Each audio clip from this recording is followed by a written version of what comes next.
Greetings and welcome to another old world exploration. In this episode we're taking a look at Birmingham, Alabama.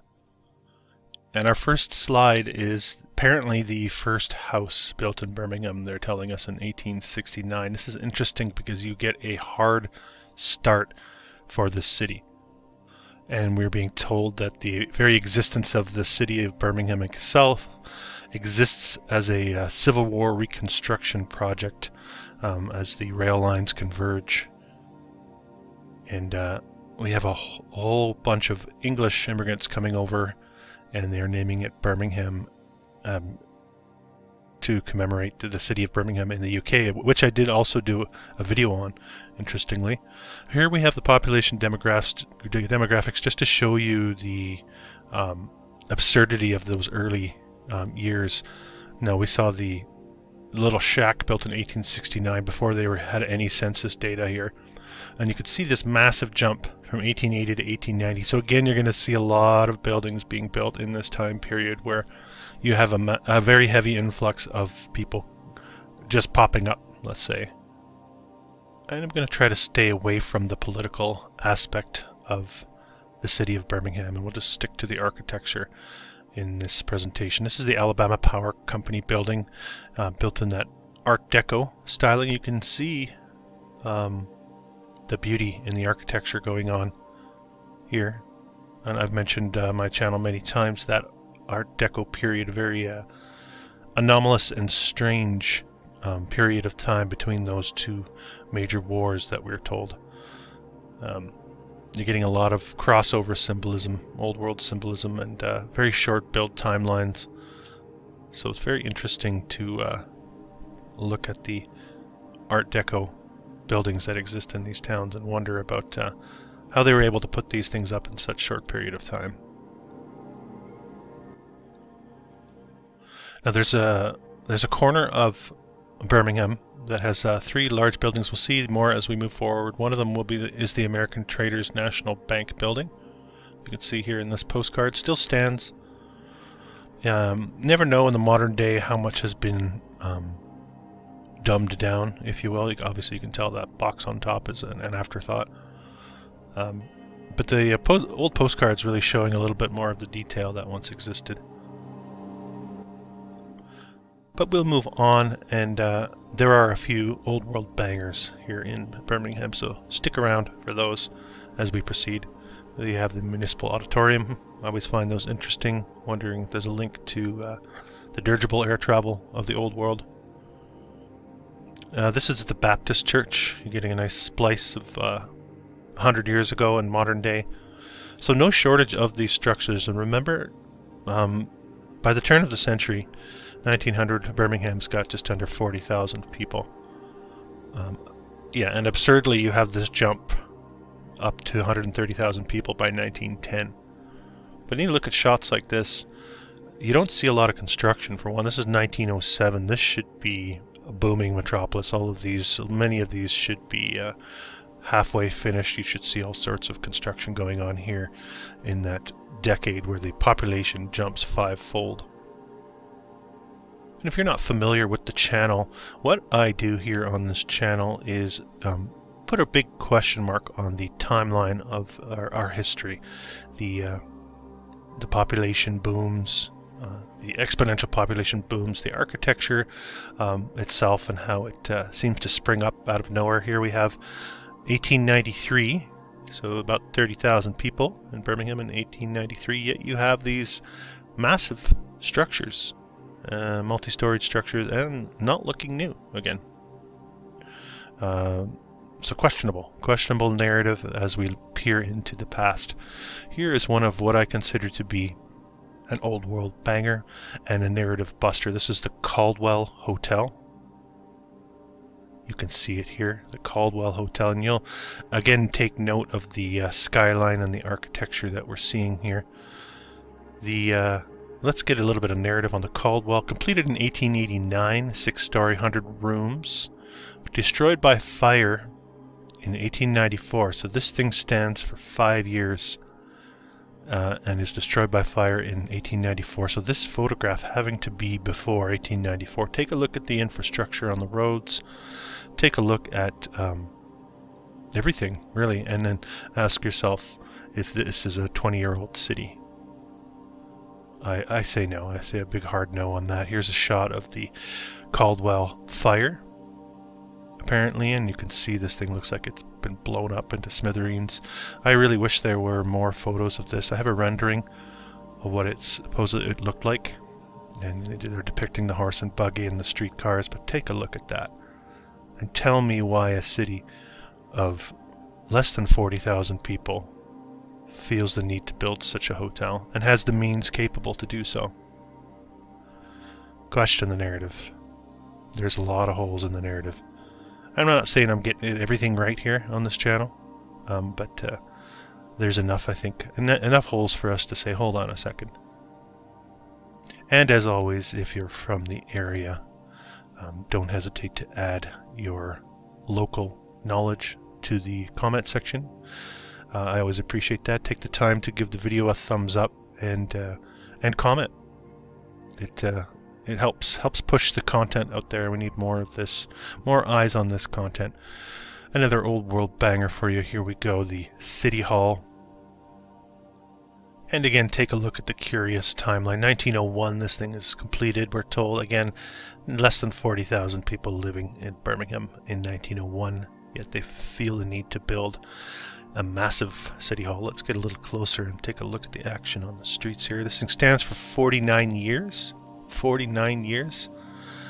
And you feel the need to tear it down? Well, it's interesting because halfway through its life, apparently there's a fire, and in 1925 they remove the tower. Now, they're not just removing the tower. Let's take a look at this building, which looks like a lot of buildings we've seen in this research. And let's take a look at what they removed. So everything above this line has been removed and flattened in this case. So it's not just the tower, but it's the entire roof structure. It's the dormers coming off the roof. It's the cupola on top here. Obviously, in my mind, this is a cover-up.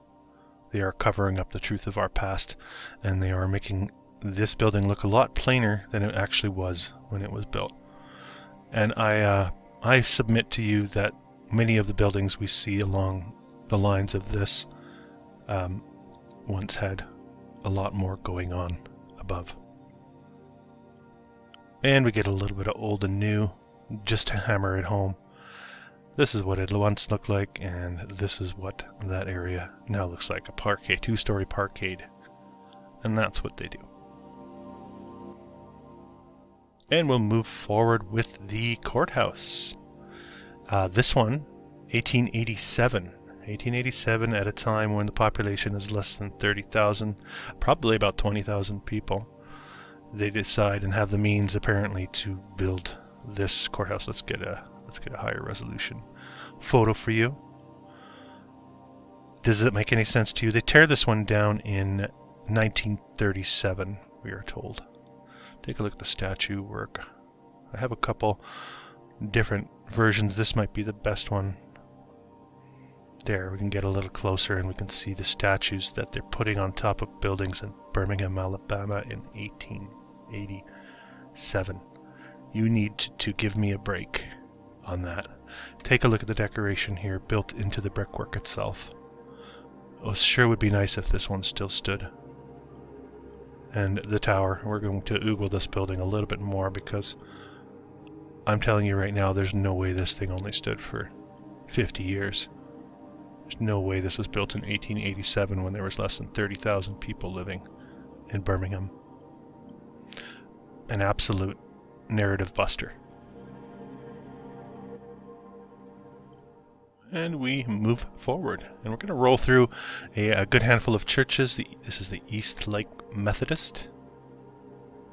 And just take a look at the phenomenal brickwork going on here. The patterns, the frivolously detailed, beautiful architecture going on here. One of the many churches. The stonework above the door. Impeccable work. This is the Empire Building, one of the 4 I mentioned earlier. Let's jump to that narrative as well. They called it the heaviest corner on Earth. Promotional name given to the corner of 20th and 1st Ave in the early 20th century, reflecting the nearly simultaneous appearance of 4 of the tallest buildings in the South. Well, what do you know? We looked at the, I think it was the American Trust and Savings Bank in the beginning. Let me go backwards on this one and show you a bit more of the Empire Building here. Ridiculous to think that this is a new or somewhat new construction. You can see how it's sort of embedded, built. You know, it all just seems a part of the infrastructure, and to have been that for a while. We have a modern day look at the level of detail on the exterior of this amazing structure. And we have a postcard showing that there was actually a little bit more going on here. You could see these lights along the top that have been removed. Make you wonder, at this point they're gone. But they were there back then, and even the part of that crowning part looks gone. There's a part above there that's missing. Here's a look at the interior. We got marble lined everything. Everything is stone. Absolutely incredible. The craftsmanship here going on apparently in that first decade of the 1900s. Something wrong with the narrative here, folks. I can't put my finger on it. All I'm doing is pointing out the inconsistencies with what my rational mind is telling me. Here are those 4 buildings all together. It's a streetcar narrative, as you can see, as well, in full effect in Birmingham, Alabama. There's a close-up of the statue work on the corner. You have to wonder, really. There's so much about our past, I think, that has been taken from us, hidden from us. Ignite the curiosity within you and explore the old world with me. Come explore with me. And then I think we can get closer. We can get closer to some truths, I think, if we put our heads together. This is the First Baptist. We're going to roll through the churches, like I said. The First Methodist. There's a nice look at it. Take a look at the brickwork. No doubt they'll put this back in that 1880s decade for construction. We're already past the point of all of this being implausible to have gone up at that same time. I think we're well past that, even just with what we've seen so far in this slideshow. This is the First Presbyterian Church. Drawing, no slouch, still stands. Let's take a look at that perfect slate work on the roof. The metal ridge lines. Any roofers out there want to chime in on the quality of the work we're looking at here? Any brickies want to chime in? Always welcome your input, any of you that work in the building trades. Let me know what you think of the old world. As somebody coming from the building trade myself, I think this is mind-blowing to see that to believe the story they're telling us, for one. This is the First United Methodist Church. So no shortage of castle-like churches. And we have the horse-drawn carriage narrative being pushed here. We also have a beautiful looking fountain in my previous video on Grand Rapids. I featured similar looking fountains, actually. So you have the fountain in the middle of the street.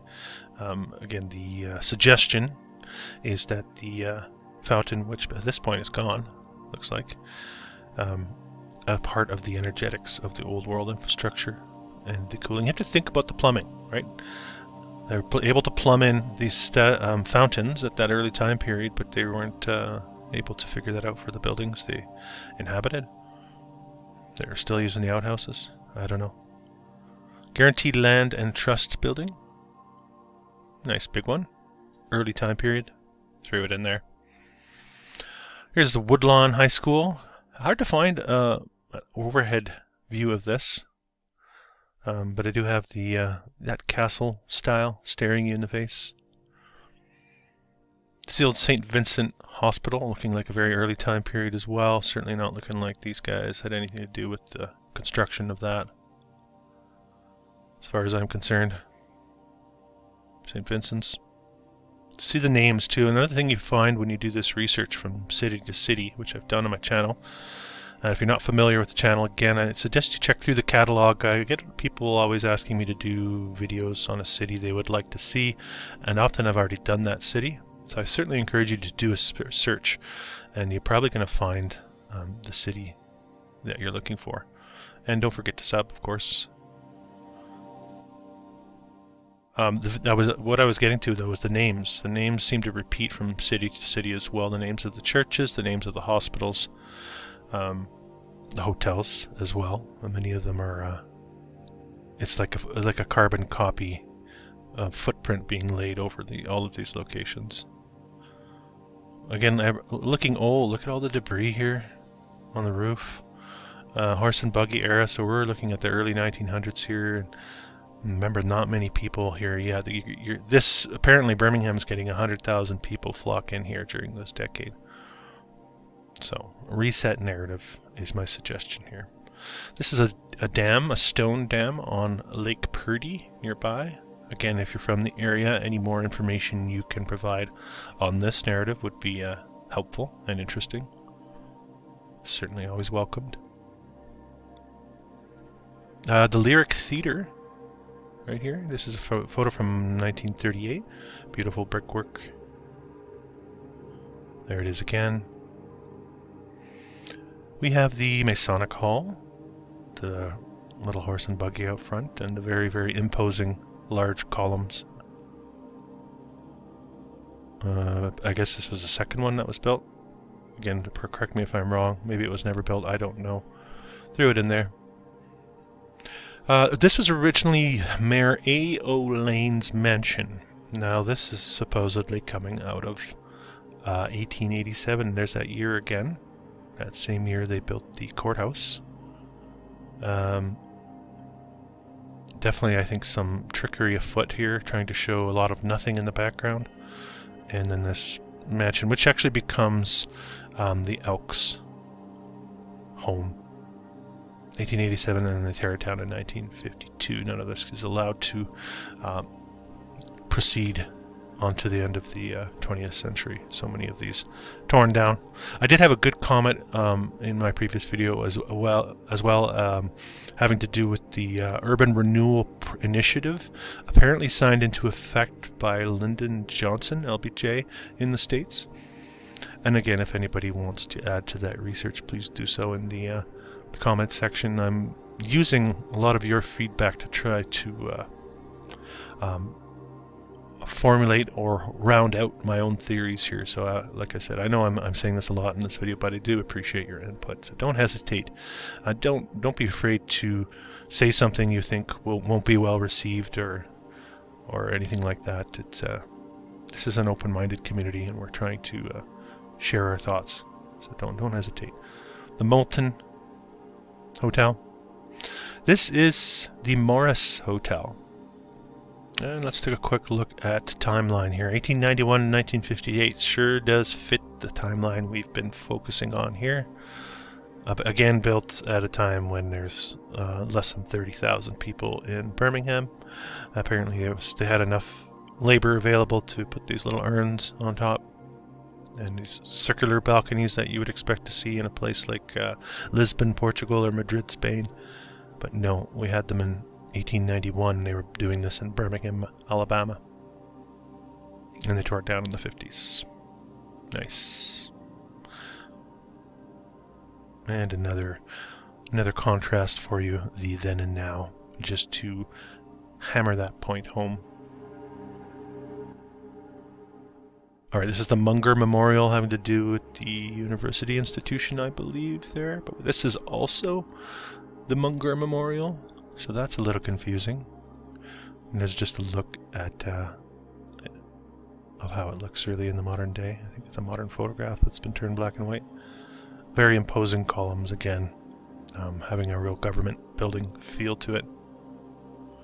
The original National Bank of Birmingham, called Lynn's Folly, was a 3-story brick building constructed in 1872 and 1873. So they built this before we really have any census data. Only a couple years after that wooden shack I showed you at the beginning. Anyway, I won't get into the details. You can You can pause that if you like to read more, but it's absolutely absurd as far as I'm concerned. Now I saved this one. We saw this building already, the First National Bank, and I wanted to take a closer look at the decoration on the buildings just along this left side here, just to give you a sense of the architecture that we're dealing with here and how absurd the narrative is compared to what we're seeing. Absolutely no reason to decorate the cornice of this building in such a manner, or this one back here, to put all these dormers in at the higher level. No doubt that this one was probably leveled off, flattened. And then as you get further back, you've got some sort of large memorial and a building that sort of hazes out into nothing. And this is what they do. There's a lot of trickery afoot, I think, in these old photographs, but they weren't able to hide everything. They were only able to muddy the waters on us. Also, take a look. We have the brick pavers, as wide streets and brick pavers, ticking all the boxes. And we're not done yet, guys. We still have a couple old world bangers in here for you, so stick around. Another nice looking street scene, again giving you that sense of age. Remember, there's no Birmingham in 1869, we're told. No census data until 1880, yet we have an early narrative, and this streets and everything here looking very old. Very old. Now this is a row of workers getting to mid-20th century, early to mid-20th century, and I wanted to highlight this because this is apparently their row houses that the workers lived in, and these are their outhouses. Each place had an outhouse. So this is New World construction. These are the inheritors coming in, and these are the necessities, and this is what technology they had available to themselves at the time, apparently. But you can turn the clock back a couple decades, and you get this, which is the orphan's home. Apparently they called it the Athenaeum, East Lake Athenaeum. The streetcar, inheritors, pork pie hats, I think they call those. But these are the structures that were a part of this East Lake Athenaeum, or orphan's home. I think there was a focus on female orphans, from what I read. But that's large. Again, that could have been designated as a high school, even a city hall. But we have it now here as an orphan's home, no doubt built again in that very early time period. All right. Building in the foreground was called the Peerless Saloon. I don't think it made it very far, but even that is a 1 to at least 3 stories, looking like very tall stories as well, actually. Looking like a hustling and bustling metropolis on this day anyway. Some sort of celebration going on here. Anyway, this is the banger I was talking about, one of them. This is the post office. Yes, I said that. This is a construction photo, apparently, of the post office. This is September 1892. Again, we got 30,000 people living in Birmingham, but this is one of the construction projects apparently that they're working on. Even look at the building here in the foreground. What this is? They're selling tinware out of this building here. A tinware company had enough money to put this flare over the windows. And what about this building here to the left? Not to take the attention off the post office itself. Let me get to the timeline. Take a look at that. 27-year timeline for this thing. Same photo. There's a nicer photo of that one. Again, these are basically all I can find of this structure. 2 photos for you. One construction photo apparently, and then look at the depth of this building. Look at the archways. Take a look down low here. We've got the basement windows. You've got all of the infrastructure in place here. And remember, in 1920. They tear this sucker down. An absolute narrative buster. Gotcha. And then they're telling us that this is the previous post office. Now they do this a lot too. So this is the first one. They do this a lot with courthouses and city halls and what have you. Trying to illustrate that. Trying to hammer home that this was the date that they did build this, because there was a previous one and it was at the same spot, and I don't believe much of it. I think it's all narrative. I don't doubt that the building like that was standing, but yeah, false start narrative. Don't believe it. Alright, there's a high school. There's the Baptist Church again. We saw that one early. We'll skip ahead. 6th Avenue Presbyterian, no slouch. Cymatic windows, part of the old world. Worthy of consideration. The Southern Club. Southside Baptist Church. Apparently they wanted to look like the Parthenon. And then if you look at it in the modern day, hard to tell in the postcard really what it's made of, but look, if you look closely, this looks like marble to me. Correct me if I'm wrong. That is some serious architecture for a Baptist church in Birmingham, Alabama. They call this one St. Mary on the Highlands. This looking like it could be 500 years old. And then we get to the St. Paul's Cathedral. Pretty ornate looking, wouldn't you say? Still stands, apparently. And it looks like they did something to the front area here. They've altered the windows a bit. But banger of a building. Again, you have that amazing looking roof, towers, interior. Apparently they had the resources available and the means to construct like this at that early time period. And that one's also built in 1893, we're told. Sure, I guess, whatever. Right along with 3 or 4 other buildings we've seen in this presentation from that time period. They're telling us this is from the 1860s. I don't know, I'm not even sure what this is. They're calling it St. Philip's. It's possible this one's in Birmingham in the UK, but I couldn't confirm it, so I thought I'd leave it in there. That was a difficulty when doing the research on this one, is the English Birmingham and the American Birmingham were difficult to differentiate when doing the research. So I've done my best to get what I can for you. Sometimes some of these slip through the cracks. Here we have the Temple Emmanuel. So we have that Jewish influence going on here, and it's not the only one. We had this one as well. I assume this is the predecessor. No slouch.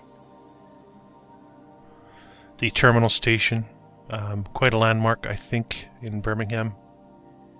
Yeah, interesting. You have the in this photo you have the cars going underneath, but in the earlier photos you have the and the postcards you have the streetcars going underneath the front there, and there's a bit of a closer look at it. Nice looking structure.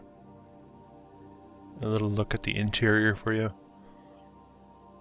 before we round out the file here on Birmingham, Alabama. And I always like to ask, is this what you expected to see from such a location? This is the Moulton Hotel. I think changed it to the Ridgely Apartments. This is the Ridgely Apartments. I'm getting some close-up looks at the architecture here. And the quality of the architecture itself, certainly not something we can duplicate or do duplicate in the modern day, so worthy of consideration. The Tutwiler. This is the look at the interior of the Tutwiler. And coming to the end here, this is just some theaters, interiors of some of the local theaters. Thomas Jefferson Hotel. Interesting to see that tower on top as well. And the Pizitz building. Also, I have it here as the Woodward building as well. And I'll finish the video off with a construction photo of that structure.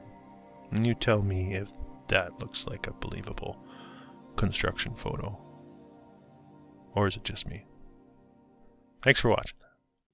This has been an old world exploration. If you're new to the channel, don't forget to subscribe, hit the thumbs up button, and comment. I believe we are in the process of remembering who we really are and casting off the shackles of illusion. Until next time.